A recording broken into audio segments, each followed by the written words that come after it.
Well, thank you so much, Carol, for the introduction, and thank you so much for all of you for being here. This is really an exciting moment, not just because these topics are really interesting, but I think they're very personal to many of us in this room. So today, I really wanted to sort of take a step back, and the title of this first session is Connecting with Technology, which is meant as sort of this double, maybe triple entendre, because many of you we interact through technology. Maybe we have collaborations. You're coming from different parts of the country. Here we're assembling in person because I think there's this question still about, on the left is sort of the traditional way that people have interacted in clinical settings and in research settings, and on the right is sort of when I had my Apple II Plus about 30 years ago over in Brookline, and I was trying to figure out how to, program the computer because I didn't really have that many friends, and this was sort of a way I could, try to copy the ELIZA program that folks down at MIT had done, and, you can have it tell you things like, how can I help you, or, and I guess I sort of feel like maybe we're still closer to on the left than we are to on the right, but I think there's still this question about how far have we really come, and so the sort of title of the session, let's see if I can get this to do this. So I think John Torres, who's one of the panelists, we wrote a piece for JAMA Psychiatry a couple of years ago called Connecting with Technology, Why Psychiatry Needs Data Science, and Why Data Science Needs Psychiatry, because I think on the one hand, yes, there are many new tools out there to begin building better structures for clinical care and research, but on the other flip side, I think, there's a tendency for data science and technology sector and to sort of build their own solutions for a lot of these problems. Many of them we use. We have our own AIs that we walk around with in our pockets all the time, and they really do influence how we interact, how we connect with each other. So I think there's a sense that, yes, we need to bring more technology in psychiatry, but also we need to humanize the data science. And I think many data scientists out there would recognize that that is, in fact, the goal. And so when John and I were thinking about writing this piece, I found this quote: there's a growing uneasiness among the public, as well as among physicians, and especially among the younger generation, that health needs are not being met, and that biomedical research is not having a sufficient impact in human terms. Right? So this is something I think maybe we all still have an agreement with, but this was something that was published in 1977, even before I had my Apple II Plus. But this was George Engel writing about the biopsychosocial model, and I think what was striking to me at the time is reading this piece. It sounds like it could have been written this year. Not every respect, but I think there still is that sense that we do have advanced neuroscience, we do have advanced genetics, and I'm a neuroscientist. I went and I got a PhD in neuroscience, and I think there's still a feeling that some of these transitions are really not making it where they need to go. So. A little while before that, there was this piece in the New York Times that really, talked about, the modern asylum and how maybe really we should be going back to an era of institutionalization, because at least in that era, people were taken care of, and now we have these trans-institutional systems, so jails and other places are the ones sort of bearing the mental health costs, just given how things have gotten so stretched in the healthcare sector, but. This piece at least argued that we should go back to psychiatric asylums, controversial suggestion. And I think, John and I looked at this and many others in the room and said, why are those the only two options? We put everyone into asylums or we don't give them care. But I think there's just a sense, this is another piece from New York Times, patients just can't afford to wait 10 or 20 years longer for the results that neuroscience promises. Gene therapy is unlikely to eliminate suicide or diminish it really in the next decade. But I think there is still hope. So one of the things that Josh Gordon said when he first became NIMH director in this interview with Nature is that we need to inject more math, actually, at every level of the NIMH portfolio, not because we should, do better brain imaging necessarily, and we can work on that, but really that more precision, more mathematics, more sort of rigor and measurement can actually be part of the entire, whether you're doing short-term research in a clinical trial or trying to do, better neural recordings. So we've already touched on this idea that, it's kind of common knowledge that every industry at this point is having to find ways to transform, given these new ways that we are all communicating and the new ways you can kind of make things more efficient. And there's this question that we were starting from, which was, how is psychiatry going to adapt to that? And then if you're thinking about this from a sort of business perspective, what is it that patients actually are wanting from us? Shouldn't we sort of start there? And so we're here because we see the promise of these new tools, and I think that's really exciting. And I'll tell you a little bit about some of the work we're doing in this area. But I think for today, we're also focusing on this idea of data science. Like, what exactly is data science that's more than what we were doing before? And so I really like this Venn diagram from Drew Conway that sort of puts data science in a context of a lot of skills, right, that both include your math and statistic knowledge, but it's also the hacking skills, the ability to kind of problem solve and sort of bring intuition into it, as well as the substantive expertise. So to really be doing data science, you need to bring in all these three elements. We used to operate a lot in this danger zone over here. We were doing our best to hack our way into solutions, but I think to really mature this, I think we need to acknowledge the computationalists, and I think likewise computationalists are recognizing that to do this well, we need to bring in the intuition, we need to sort of bring in not just substantive expertise, but that ability to sort of adapt. So, and I just wanted to mention, this is the other way I think about technology, which is, it's not just about the gadgets, right? I mean, technology is an old concept, really, and it comes from this idea of systematizing the treatment of an art. So it's just from the Greek techne, which is art or skill, and I think that's, in a sense, what we're trying to do by bringing technology into psychiatry. It's not to just, find ways of using all these gadgets because we have them. It's to find ways of systematizing, but recognizing that what we're trying to systematize is still an art form, in a certain way. It's about how we interact with each other, and we're not necessarily trying to replace that. And so this is, you've seen maybe this slide that Scott showed it a second ago, but just this concept, right, that we can get data, but how do we build that into systems of wisdom? And I may need to bring the lights down slightly to see this one, but I just wanted to show this because we are thinking about how these tools impact business and market, and so I really liked this image from CBIT, which is that it's understood that AI is changing most businesses. But I think it's worth keeping in mind, that at this point, something as complex as the law, we're finding AIs that can actually solve a lot of these things that we assumed previously were not accessible to computers. Many bots are being deployed in all sorts of sectors. And you probably saw just, I think yesterday, there's a New York Times piece about a Google project to have AI creating its own AI. And this is all really cool. But I do think we need to make sure that as we build out these tools and apply them to literally everything, that we don't just let that process get driven by, the guys in their basements who are figuring out how to write an ELIZA program. We need to incorporate, this needs to be a social, a societal effort where we can bring in all perspectives. So again, I think for me it's about trying to do better than this, for sure, so that we can have interactive systems that help us to sort of extend the care model into places where people are really not going to have access to traditional care, but without losing as much of the in-person connection that we can. And so thinking strategically about how we can deploy devices that are relatively common, in many cases just widespread, but in systems where we can test our assumptions and not just assume that more remote or more digital is better.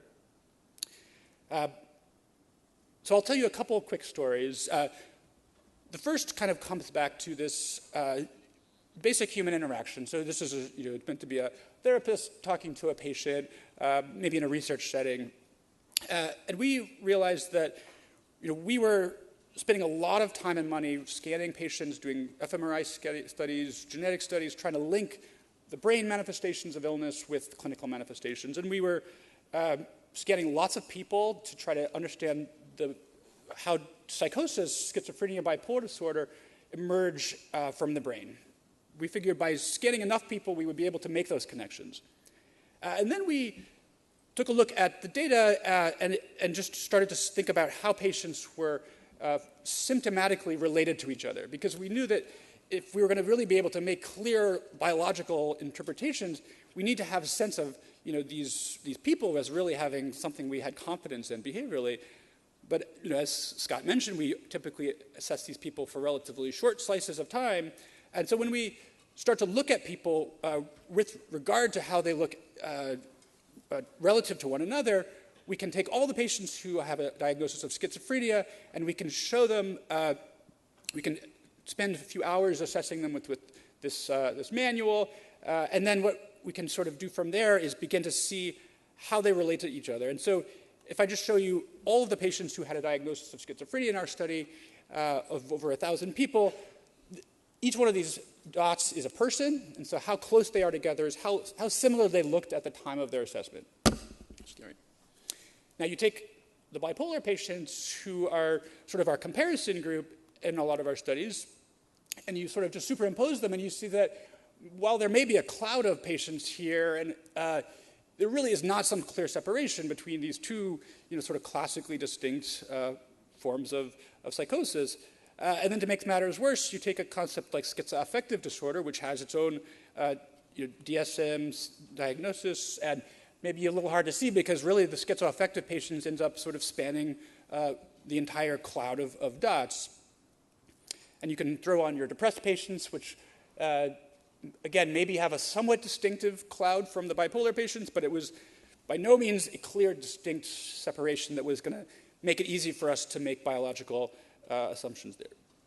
And so we took a look at these kinds of data, and we, after getting a little bit dismayed, took a step back and said, that's okay.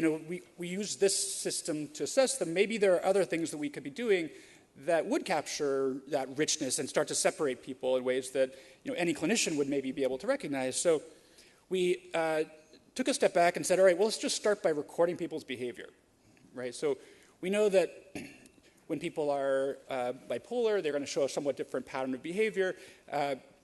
Maybe by just measuring people objectively, we could somehow capture them over time and get a better objective way of doing that. So we needed some tools to help us capture those interactions, but then the challenge was, well, what do we do with that? We have, we're not computer vision experts. We don't know how to do face processing or any of that stuff. We do neuroimaging. So this was one of those challenges where we said, we kind of know where we need to go, but we'd have, no one in our field is doing this kind of work, it seems like.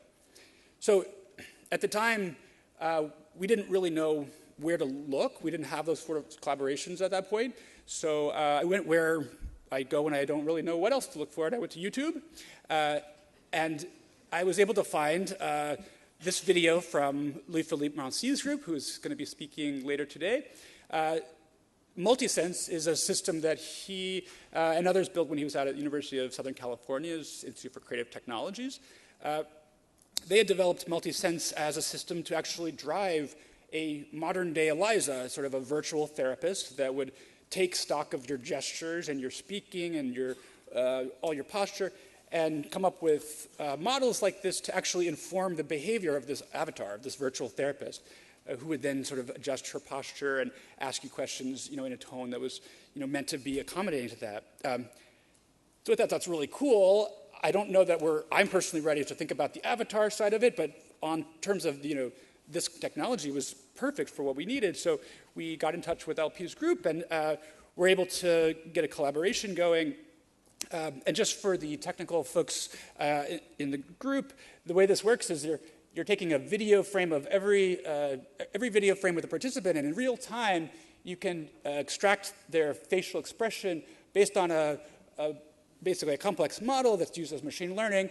So it's not just taking the physical position of the face, it's actually running this against a huge library of YouTube videos that have all been annotated to be able to say how much of the face is smiling and things like this. So just a shout out to some other folks who will be presenting on that later in the poster session if you want to hear more about the details.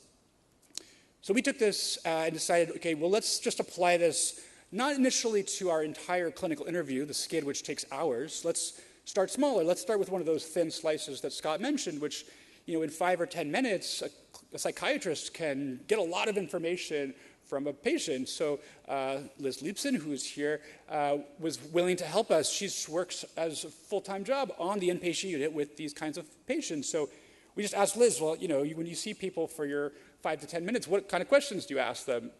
And so we came up with this script of, just the kind of things that you might ask somebody while they're in the hospital, which are meant to probe those dimensions of cognition and mood and language. But they don't take 4 hours, they take 5 minutes. And so then we recorded their video. And so this is one example of a kind of video, representation of one of those interviews. So the participants is represented on the top here, and the doctor, I'm not sure if this one was Liz or not, is on the bottom, so time goes from left to right. So the participants told, the doctor will be with you in a moment, and then we turn the cameras on, and then we're able to capture spontaneous behavior of that person while they're alone in the room. And then also, once the doctor comes in, you can see here, each row is representing a part of the face, essentially. So this red and yellow here at the time that the MD comes into the room signifies that that person made a social smile, which was captured on the video.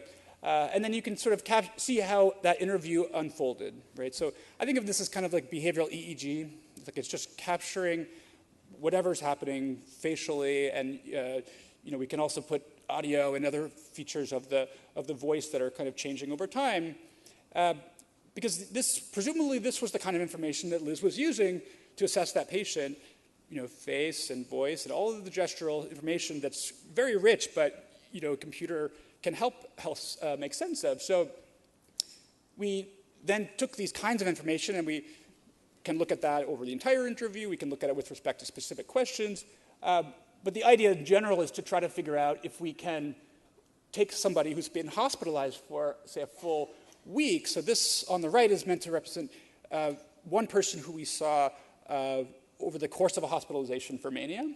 And although it's probably hard to appreciate in these sort of day-to-day interviews, once we sort of plot that person's clinical mania rating scale against some of these measures that we can extract automatically from the video, we see that there's a reasonable correspondence, and that's just sort of as an illustration to say that these things do move at the individual subject level with kind of our conventional measures. I'm just going to leave that story there because we've taken this in a bunch of different directions, but that kind of platform allows us to look beyond just the mobile health kind of smartphone-based assessment to say, what about just quantifying what we already are doing and trying to understand more about what are the essences of that encounter.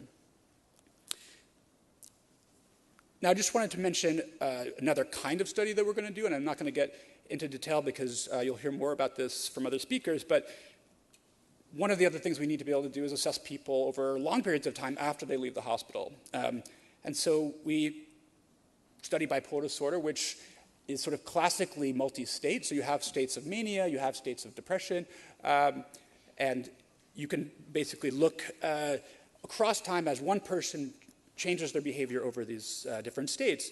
And so we thought, why don't we just study a few people who have these conditions over a year or more to see how these states change, and then what are the sort of activity reflections in all these other digital data we can capture. So again, I'm not going to go into detail. I'm happy to talk about it later with other folks, and I think there will be some presentation of this. But the idea is to put these sort of classic assessments, like study visit interviews, against these more modern assessments, if you will. So we can assess many of these particular things automatically, so passively, based on sensors that they carry around either on their smartphone or on a wrist device, and then explicitly test what are the latent constructs, sort of the hidden information in these raw data, can we extract from these? And how can we do this over time in ways that as we get to learn more about that individual person, we can actually update how we're extracting that information to refine the model incrementally with the goal of predicting their symptoms. And I think that's an important distinction because we had been in the mode of sort of looking at the group level of patients relative to control participants. Here, the model shifts to say, what about if we just think about a single person over time and what sort of reflections in their digital life occur when they're in a state of some sort of mental struggles? And then just in the last few minutes, I just want to mention this idea of learning a behavioral manifold. Okay, so some colleagues over at the medical school, Bob Datta's group, were able to record rodents over their entire lifespans using a three-dimensional camera system, not unlike the Kinect system, and through that, essentially establish these tiny little chunks of behavior that when they're able to then look at those chunks of behavior in response to compounds such as drugs at different doses or optogenetic probes, they're able to actually reconstruct the drug and the dose that the animal was receiving just based on these kinds of machine-learned little segments of behavior in the rodent. So I'm getting the stop sign, so I'm going to wrap up, but just to kind of, where we were thinking we could go with this is, humans, despite our complexities, do have very, stereotypical behaviors, particularly things like brushing teeth, drinking, combing hair, grooming behaviors, things like taking medications. What if we could build a system similar to what they had built in these rodents by capturing people's naturalistic behavior over time, but then using sort of these pattern matching systems to capture these more illness-relevant events. And so we're currently working on this on the inpatient unit to see if we can detect events of agitation and sleep and other things that maybe are happening every day on the inpatient unit. But if we had some leverage to detect them in advance, we could help sort of give people other kinds of lesser treatments,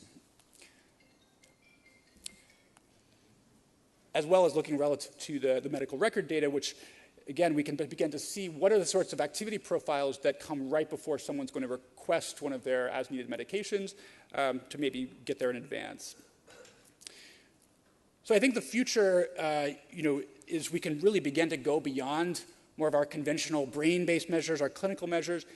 I sort of envision that we'll have a whole new set of potential vital signs, psychiatric vital signs, cognitive vital signs that come from these measures that I think you'll be hearing more about. And just to sort of segue into the next couple talks, we are thinking about not just how you build these systems to detect things, but then how do you integrate them with patients and providers and really begin to use the sort of design life cycle to really empathize and refine the tools as we go. So that idea of kind of constant refinement is really the idea of what this image that Scott showed earlier, which is that not only can we begin and as a community build these more comprehensive phenotyping systems and ways to kind of interface with those with machine learning, but to make sure that as a group we're able to think through how are they going to get deployed, who's going to make the most, who's going to pay for them, and then kind of what tools can we disseminate into the community. So with that, I will end.